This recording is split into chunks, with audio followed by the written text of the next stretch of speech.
Udah, Pak. Udah kelihatan. Kemarin mungkin kita bicara sangat general gitu ya, dengan perpajakan gitu ya. Intinya sih, kalau pokok bahasan kemarin itu apa sih definisi pajak seperti itu ya. Kemudian juga kita melihat pajak secara makro gitu ya, fungsi-fungsinya seperti itu. Nah, sekarang kita mencoba masuk lebih spesifik lagi gitu ya.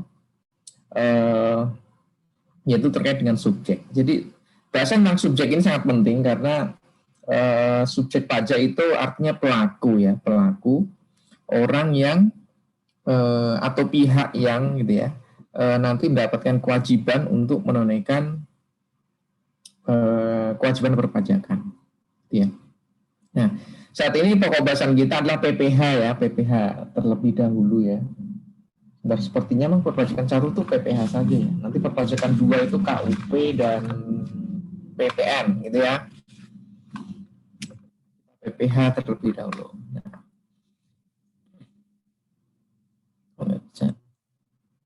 Oke, sudah. Nah, secara umum gambaran besarnya ya, setiap pajak itu pasti ada subjek, kemudian ada objek gitu ya. Nah, kalau di sini tambah lagi periodisasi gitu ya. Nah, subjek ini itu adalah pelaku, sedangkan objek itu adalah menjadi alasan mengapa seseorang itu menjadi wajib pajak gitu ya. Jadi ketika subjek dan objek ini ada di satu entitas, di satu individu, di satu pihak, bertemu di satu pihak gitu ya, itu artinya seseorang itu menjadi orang yang punya kewajiban gitu ya, berkewajiban untuk menunaikan kewajiban perpajakan. Sehingga kalau dalam undang-undang PPh disebut wajib pajak. Gitu. Disebut dengan wajib pajak. Jadi ketika subjek ada, ya kemudian objeknya juga muncul di dia, penghasilannya itu muncul. Maka ketika ini bergabung di satu individu, itu sebutannya adalah wajib pajak. Nah, apabila misalkan ada subjek pajak, tapi nggak ada objeknya, maka dia tidak bisa disebut sebagai wajib pajak. Dia hanya bisa disebut mungkin calon wajib pajak gitu ya. Calon wajib pajak. Artinya dia belum mendapatkan kewajiban. Dia belum berkewajiban untuk menunaikan kewajiban perpajakan.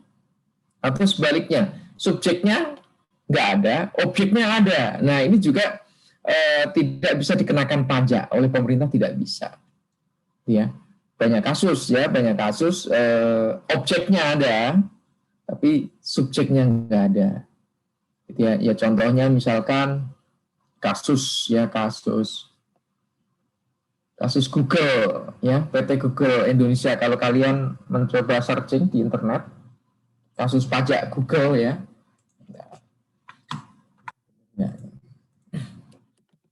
terus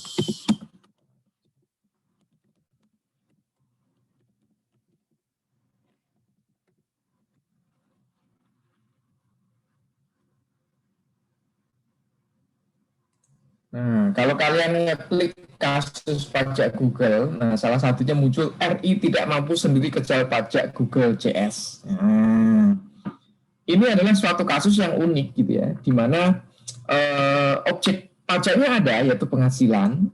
Hanya saja ketika pemerintah hendak mencari siapa subjek pajaknya itu mengalami kesulitan. Kenapa kesulitan?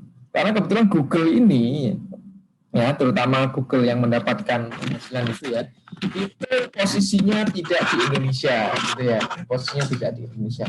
Nah, makanya kita nanti akan membahas sebenarnya apa sih seseorang atau sesuatu ya itu dapat disebut sebagai subjek pajak. Tadi ngomongnya seseorang atau sesuatu ya. Nah, nanti ada kita bahas tuh kenapa kok saya menggunakan kata sesuatu. Nah, ini menjadi sangat menarik gitu ya. Di sini periodisasi 1 tahun bagian non pajak atau bulan gitu ya. Ini periodisasi pemenuhan kewajiban perpajakan gitu ya. Oke, kita subjek pajak dulu. Jadi intinya subjek pajak itu pihak yang terhadapnya dikenakan kewajiban atau kepadanya memperoleh hak yang diatur dengan ketentuan hukum. Dalam hal ini ini hukum, kalau subjek pajak berarti hukum pajak, seperti itu. Ya. Nah, dalam Undang-Undang PPH yang disebut subjek pajak itu ada tiga jenis, tiga varian ya, tiga varian. Yang varian yang pertama itu orang pribadi atau warisan. Nah, seperti ini varian pertama. Nah, orang pribadi itu siapa ya? Orang pribadi itu seperti kita, kalian ya, yang ada di depan monitor ini semua itu orang pribadi, gitu ya. Nah, kalau kewajiban orang pribadi ini muncul mulai kalau Undang-Undang PPH ya, mulai lahir sampai ke meninggal. Nah, perhatikan di Undang-Undang PPH itu ngomong bahwa subjek pajak orang pribadi itu kewajiban subjektifnya, artinya negara akan menganggap seseorang itu menjadi subjek pajak itu ketika dimulai dari lahir. Artinya di sini usia balik itu nggak ada. Ya, jadi kalian pun itu sudah menjadi subjek pajak. Kalian ya, begitu kalian lahir itu menjadi subjek pajak. Ketika kalian lahir, begitu lahir tiba-tiba sudah dapat income yang gede gitu ya. Ya, kayak anak-anaknya artis itu ya. Itu kan mereka belum balik, belum ngerti apa-apa, udah bisa bikin konten YouTube, kemudian bisa dapat uang yang luar biasa besar. Nah, itu makanya Undang-Undang PPH ngomongnya nggak mulai dari balik, nggak mulai dari usia 17, atau tidak mulai dari menikah gitu ya, tapi mulai lahir. Nah, ini dibedakan ya dengan apa ya, subjek hukum, ya kan? Kalau kalian belajar pengantar ilmu hukum mungkin, nah di sana siapakah subjek hukum? Nah, subjek hukum itu dimulai dari individu dianggap dewasa gitu ya, dewasa, karena kalau dewasa itu dia berhak untuk dia mampu untuk membedakan mana yang baik, mana yang benar, dia mampu membela dirinya seperti itu. Nah, kalau di pajak nggak peduli dia mampu membela dirinya apa enggak, itu nggak peduli. Karena konsennya apa? Menurut kalian apa? Konsennya apa? Konsennya kira-kira apa? Konsennya itu duit gitu loh. Jadi undang-undang perpajakan itu sangat materialis gitu ya, sangat materialis gitu ya. Makanya saking materialisnya gitu ya, bayi baru lahir aja itu sudah digolongkan sebagai subjek pajak ini ya. Saking antisipasinya ya, ini prinsip kehati-hatian namanya, konservatif namanya ya. Jadi ini prinsip konservatif. Nah, baru berakhir ketika meninggal. Tapi itu pun sebenarnya itu nggak berakhir at all gitu ya. Kenapa saya katakan seperti itu? Ya, ketika seseorang meninggal, kemudian dia meninggalkan harta yang luar biasa banyak gitu ya. Nah, itu kewajiban perpajakannya beralih kepada siapa? Kepada warisan tersebut, gitu ya. Kepada warisan tersebut. Jadi nanti misalkan si A meninggal gitu ya, itu tidak serta-merta misalkan kamu melihat di kantor pajak itu langsung dikeluarkan dari database, enggak, gitu ya. Jadi kewajiban perpajakan itu tidak bisa dihilangkan hanya dengan menghilangkan nyawa, itu nggak bisa, gitu ya. Artinya akan tetap terbawa sampai mati, gitu ya. Maksudnya terbawa ke hartanya. Jadi akan beralih ke hartanya. Lupa hartanya kan itu bukan orang gitu. Nah, inilah uniknya undang-undang pajak tuh gini, nggak peduli itu orang apa enggak. Makanya saya tadi menyebut sesuatu gitu ya, sesuatu. Bisa jadi subjek pajak itu sesuatu. Nah, ini salah satu sesuatunya adalah warisan seperti ini. Nggak peduli orangnya udah mati atau gimana gitu ya. Seperti itu. Jadi apabila dia meninggal, kemudian meninggalkan harta itu bisa mengenerate income atau penghasilan, maka harus tetap ditunaikan. Ada yang mau ini nggak? Kira-kira kenapa sih kok masih dikejar seperti ini? Sampai warisan saja masih harus menunaikan kewajiban perpajakan. Kira-kira kenapa? Fauzia, kira-kira kenapa Fauzia? kira-kira kenapa? Karena biar ya nanti warisannya tetap yang mau jadi megang warisannya apa ya? Kurang tahu Pak, saya juga sebenarnya kurang paham nih kenapa warisan doang kok juga dikenain pajak gitu Pak. Jadi alasannya sebenarnya simpel. Supaya gini, supaya orang tidak berusaha menghindari pajak. Itu gitu ya. Jadi mau kemanapun itu akan ketemu dengan pajak gitu. Nah, kalau kamu kemanapun ketemu dengan pajak, ya nggak bisa menghindari pajak, itu pada akhirnya pajak akan menjadi pertimbangan atau enggak? Iya. Kira-kira jadi pertimbangan nggak? Iya kan, nggak jadi pertimbangan kan akhirnya ya sudahlah bayar aja, nah gitu loh. Maksudnya itu seperti itu, ya sudahlah bayar saja. Jadi ketika orang ngambil keputusan, itu sebisa mungkin pajak itu jangan terlibat gitu loh. Jangan terlibat, jangan mendistorsi perilaku. Nah itu kalau bahasa di makroekonomi ya, pajak itu harus didesain supaya tidak mendistorsi pelaku ekonomi dalam mengambil keputusan. Gitu. Jadi jangan sampai gini, misalkan kita mau investasi A sama investasi B. Investasi A pajaknya gede, investasi B pajaknya kecil. Akhirnya kita ke investasi yang B. Akhirnya semua ke sono. Yang investasi ke A nggak ada gitu loh. Nah, sebisa mungkin nggak seperti itu. Jadi pajak hilang di sini. Kecuali pemerintah punya interest tertentu. Misalkan, wah investasi di sektor B ini kecil nih. Gimana caranya supaya orang-orang ke B? Oh ya sudah pajaknya dikecilin. Nah, jadi ada intens tuh ada maksud tertentu. Itu nggak apa-apa. Tapi secara umum pajak itu harus didesain supaya orang itu tidak memikirkannya. Itu orang pribadi dan warisan ya. Makanya ini jadiin satu. Dan warisan perhatikan di sini. Warisan yang belum terbagi. Nah, karena apa? Karena begitu sudah terbagi, maka nanti penghasilan yang menjadi objek pajak di sana itu akan menjadi kewajiban ahli warisnya. Ya, kewajiban ahli warisnya. Jadi nanti ke anaknya gitu ya.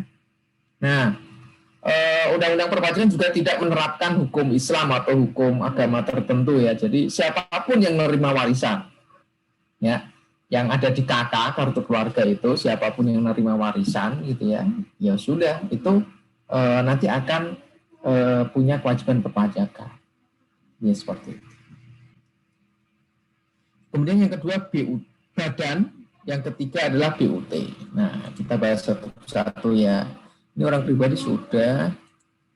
Nah, ini badan.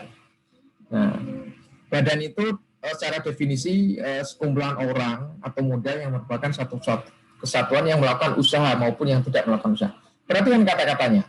Di sini baik yang melakukan usaha maupun tidak melakukan usaha. Artinya apa? Artinya baik berupa entitas yang bertujuan menghasilkan profit maupun entitas yang non-profit. Gitu. Jadi mau menghasilkan laba atau enggak peduli. Gitu. Yang penting kalau ada entitas dan itu menjadi subjek hukum. Kalau saya perhatikan tuh sebenarnya fokusnya di subjek hukumnya. Subjek hukum itu sesuatu yang bisa mewakili seseorang di hadapan hukum, di pengadilan. Ya. Apa kalau di Indonesia? Nah, ini ada perseroan terbatas, PT, kemudian perseroan komaniter itu CV ya. Perseroan lainnya bentuknya apapun, perseroan gitu ya. Ini didesain karena gini, karena ada juga yang namanya bukan perseroan terbatas. Contohnya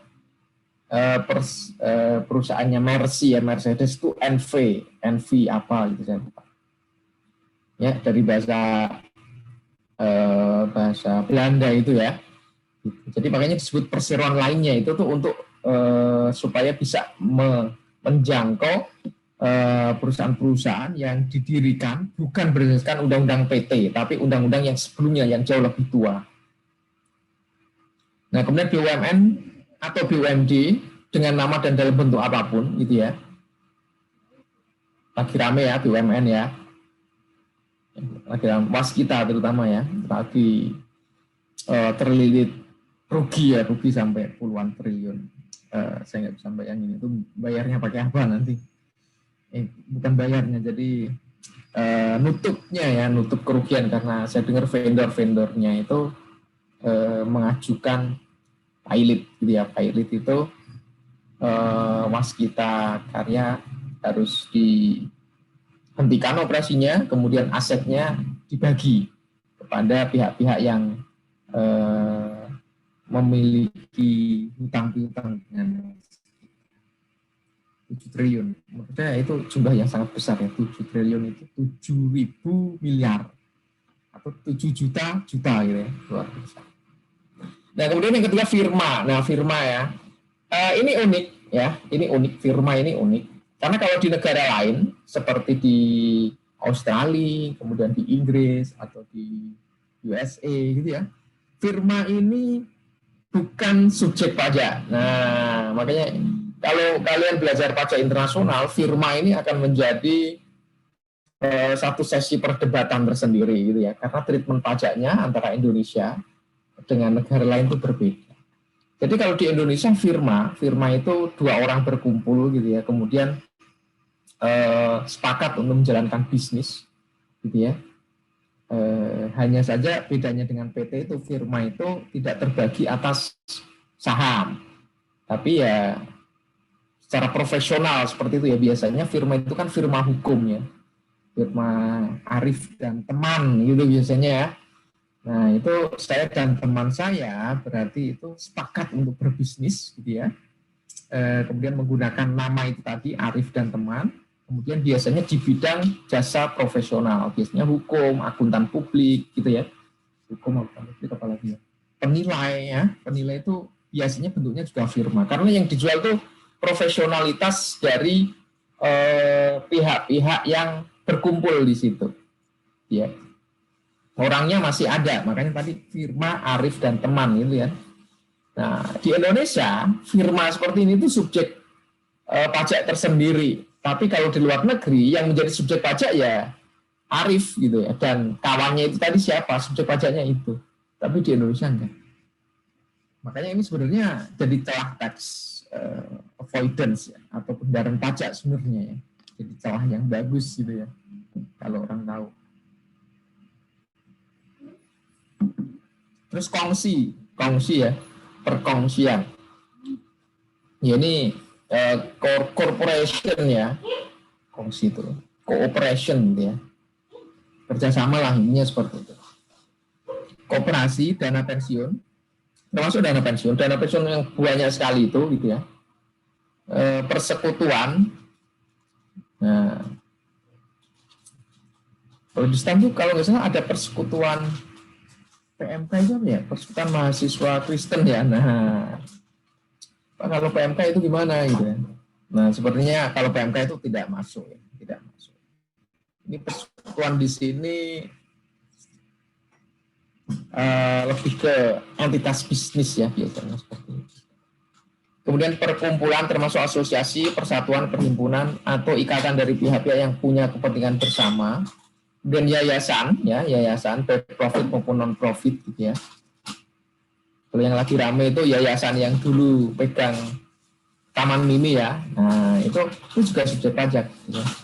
Nah, kemudian yang unik lainnya organisasi massa dan organisasi politik. Nah, parpol pun juga subjek pajak. Jadi partai politik itu juga harus bayar pajak, gitu ya. Uangnya dari mana? Nah, ini sesuatu yang perlu apa ya? Perlu pemeriksaan lebih lanjut karena sulit sekali ya. Jadi di Jepang itu ada semacam apa ya?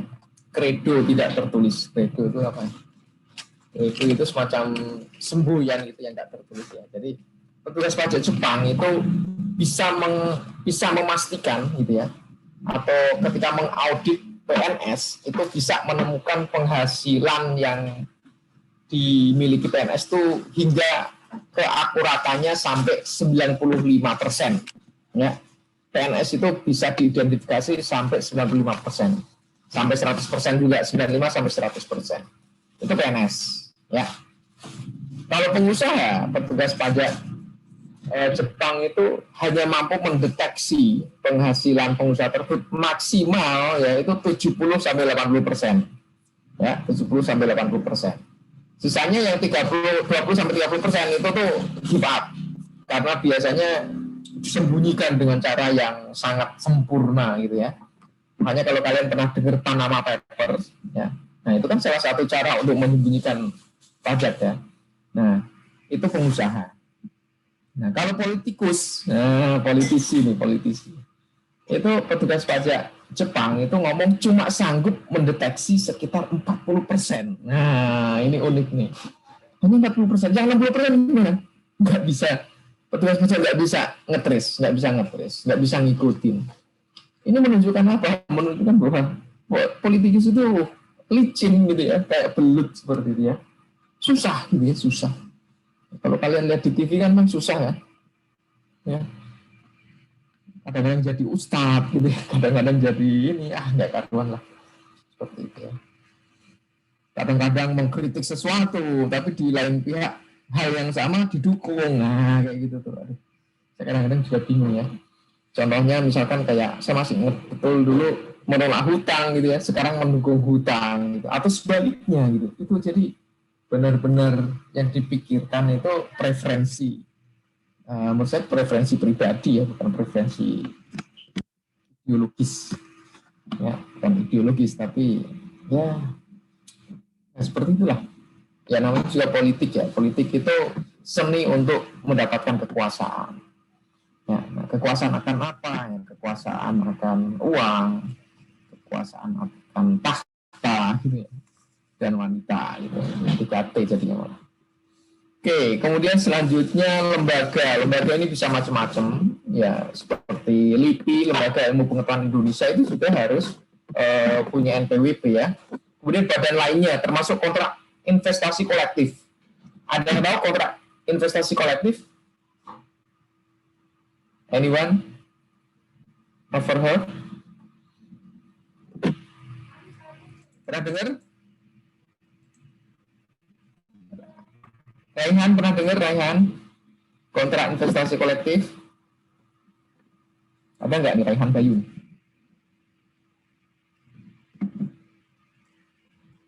Halo Raihan. Di chat katanya masih di kamar mandi, Pak. Oh, jadi di kamar mandi sambil ngechat. Oh, mantap dong. Lama dong. Lagi cari inspirasi ini. Oh, ada. Halo Raihan, apa kabar? Oh iya Pak, bagaimana Pak? Kamu tahu kontrak investasi kolektif nggak? Kontrak kurang tahu Pak. Oh, nggak tahu. Kurang tahu. Kurangnya berapa? Sedikit apa banyak nih kurangnya nih? Oke, jadi gini, Rehan, kontrak investasi kolektif tuh gini. Misalkan kamu nih ya, kamu ngumpulin uang iuran gitu dari teman-temanmu ya, sekelas. Yuk kita iuran semuanya, masing-masing 1 juta misalnya. Terkumpul menjadi 30 juta. Nah, 30 juta ini kemudian kamu investasikan di bursa. Ya, kamu beli saham A, saham B, saham C kayak gitu. Nah, kemudian dari situ itu kan dapat return ya, dapat capital gain kalau kalian bertransaksi atau dapat dividen kalau kalian megangnya lama lebih dari 1 tahun, ya. Nah, proses seperti ini ya, kamu melakukan kontrak dengan teman-temanmu tadi sebesar 1 juta tadi. Nah, itu namanya kontrak investasi kolektif. Jadi kamu mengkolek atau ngumpulin iuran-iuran tadi secara kolektif gitu ya. Kemudian setelah gede menjadi 30 juta itu kemudian kamu investasikan. Seperti itu ya. Itu kontrak investasi kolektif itu cuma kayak gitu. Ya. Berarti itu sama kayak manajer investasi Pak. Nah, benar, sebutannya itu manajer investasi. Nah, ini kamu tahu manajer investasi ya. Jadi ini sebenarnya manajer investasi. Nah, manajer investasi itu kadang-kadang person. Tapi kadang-kadang juga badan usaha bentuknya PT ya. Kayak PT Dana Reksa atau Reksadana ya, saya lupa. Dana Reksa ya, Dana Reksa, Pak. Dana Reksa Pak. Nah, PT Dana Reksa itu contoh kontrak investasi kolektif. Nah, itu kontraknya biasanya nanti antara perusahaan dengan nasabah. Tapi ada juga yang person ya, misalkan tadi Raihan gitu ya, firma Raihan gitu ya, bisa jadi seperti itu.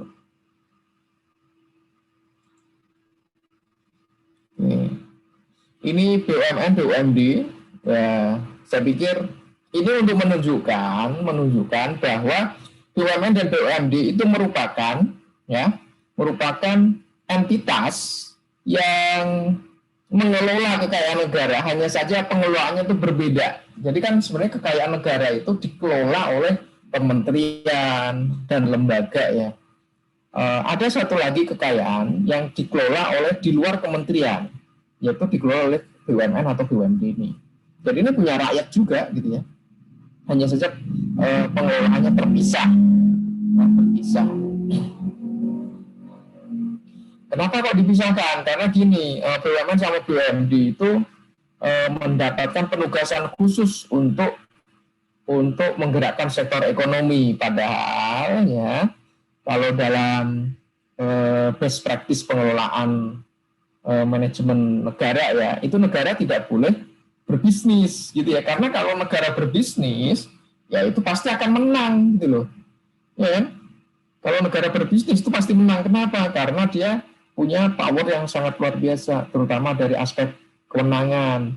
Jadi bisa jadi, misalkan nih, negara bisnis beras nih, gitu kan. Bisa jadi negara nanti akan mengeluarkan surat yang melarang, gitu ya, yang melarang orang jual beli beras selain dengan negara. Nah, makanya nggak boleh. Nah, kemudian gimana cara mensiasatinya? Cara mensiasatinya adalah dengan seperti ini. Negara membuat BUMN, badan usaha milik negara, gitu ya. Dan badan usaha milik negara ini diminta untuk tunduk dengan aturan-aturan yang mengatur badan usaha lainnya, gitu ya, untuk tunduk di sana. Jadi tidak eksklusif, tidak boleh eksklusif, karena kalau udah eksklusif itu berarti negara nggak adil. Nah, kalau negara nggak adil itu ya berarti nanti distrust ya, yang terjadi distrust. Masyarakat jadi nggak percaya terhadap negara. Akibatnya apa? Ya bayar pajaknya juga males-males kayak gitu ya. Oke. Terkait dengan badan, ada pertanyaan? Saya izin bertanya, Pak. Ya. Terkait Gimana? yayasan, Pak. Kalau yayasannya, misal yayasan sosial kayak yatim piatu yang dananya dari donatur itu gimana, Pak? Ya. Jadi di sini yayasan itu adalah masuk kategori wajib pajak badan, gitu ya. Nah, untuk wajib pajak badan itu untuk subjek pajak wajib pajak badan ya, itu requirement-nya disebut menjadi wajib pajak itu tidak perlu dia berpenghasilan gitu loh. Jadi yang penting kalau berbeda ya dengan orang pribadi ya, kalau orang pribadi itu penghasilannya harus di atas PTKP. Ya, jadi ada subjek pajak orang pribadi ini, kemudian ada penghasilan di atas PTKP ketemu dalam satu pihak, nah itu disebut wajib pajak. Tapi kalau badan enggak, kalau badan itu begitu didirikan, 1 bulan kemudian itu harus sudah punya NPWP. Jadi tidak melihat dia ada penghasilan atau enggak.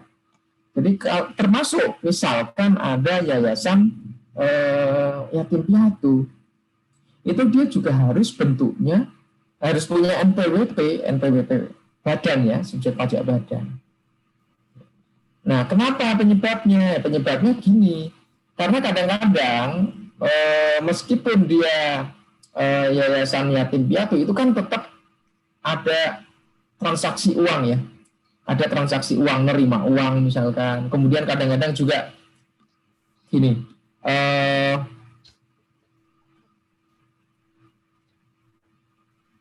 kadang-kadang itu gini loh, yayasan itu seringkali sekarang itu digunakan oleh para konglomerat, ya, konglomerat.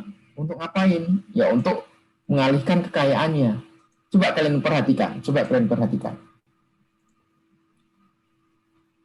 Kalian perhatikan konglomerat-konglomerat yang ada di Indonesia. Ya, itu rata-rata mereka punya kampus kan. Ya, misalkan Sinarmas, ya Sinarmas Land atau ya grupnya Sinarmas itu punya kampus apa? Ada yang tahu nggak?